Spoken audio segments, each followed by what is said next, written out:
So when we're here in our single leg X, sometimes another mistake that we can make, if we're not pinching our knees together, we're making a mistake. If my foot is not high on his hip, I'm making a mistake.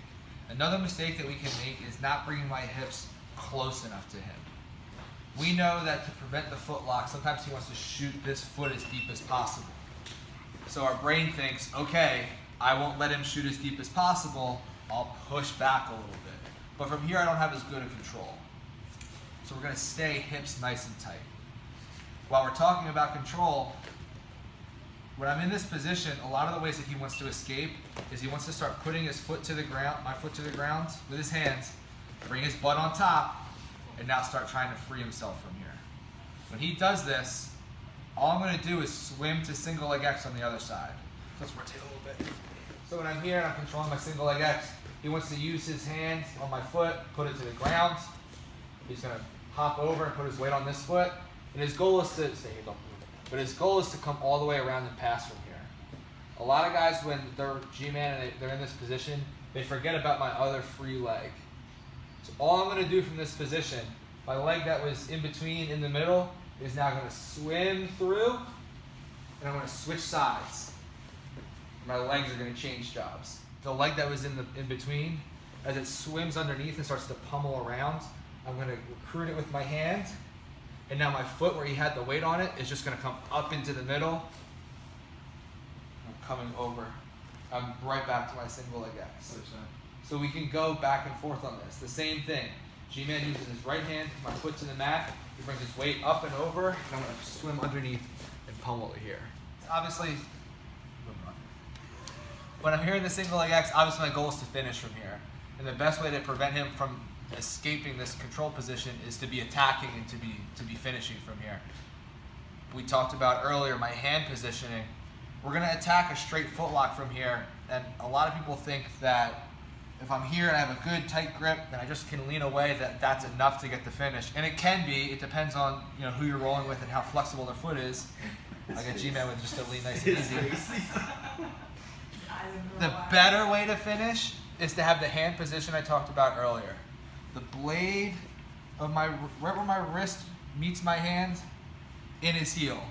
They slide together really nice, right? Right? Like puzzle pieces. From here, I'm grabbing the outside of my hand, just like we do in a guillotine. Grabbing the outside of my hand. I'm going to look away, and I want to think about looking over my shoulder.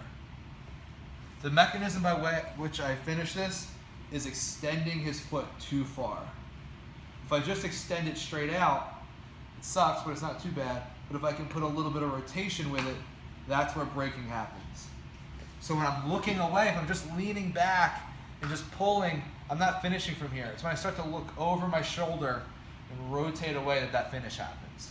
If I'm too high, I'm not extending his foot. If I'm too low, it's going to slip off.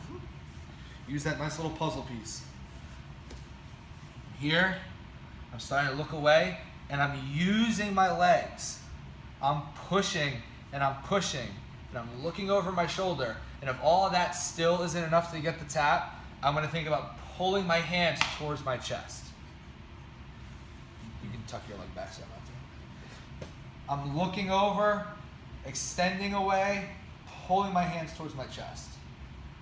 I can't finish this by just having the grip. In most cases, I can't finish this by just having the grip and leaning away. Hands where they should be, connected, pushing away, looking over my shoulder, pulling my hands to my chest. Any questions? We're in the single leg X, right? Some of the problems we have with finishing is we feel like the toes are going to slide out. We feel like we're losing too far away. A good rule to follow here is to keep everything tight to your body. If you feel like the toes are going to slide out, lock your hands tight to your body and start actually riding your hand up your chest. I'm moving my body right now, so not towards your opposite. But if I feel like I'm close to the finish, but the toes might pop out, the way to tighten this up is not to sink deeper. I'm not finishing from here. If I feel like the toes are about to pop out, I'm going to tighten my grip. Bring everything tight to my chest and continue to rotate.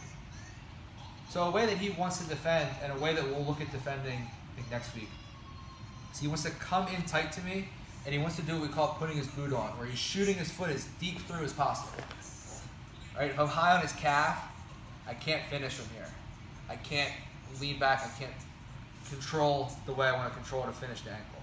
So what I'm going to try to do is break the grip, push away with my single leg X, and I'm going to switch to a heel hook from here. If I want to switch to the heel, I'm already in a good position for it if he puts his own foot deep for me. As this foot goes deep, I'm going to start bringing my outside foot, the one that's on his hip, across his midline. That's going to start exposing his heel. And my grip is going to switch from this sort of guillotine grip we have to underneath the heel, control my grip, and same thing, I'm thinking about tracing a line with his toes towards his butt. I'm bridging my hips up, I'm painting the mat with his toes, and I'm rotating it. So if we're in single leg X, I might not be able to get back deep enough to go for the straight foot lock. I want to switch to the heel. I'm going to start rotating him by thinking about bringing my foot across the middle of his body. You see his heel starts to pop up off the mat? And instead of letting go and re-gripping, I'm just going to slide down to the crook of my elbow and adjust my grip. You all right? Control, finish. So this works in two ways. I can be here, I can be going for my straight foot lock and he defends, or I can just like heel hooks better than foot locks, like me. And I'm going to start rotating him. Remember, I can't go to the heel unless I expose the heel. So I'm going to rotate him over by bringing my foot across his midline, control at the heel, control my grip, hips up and rotate. Everybody good? Let's get it.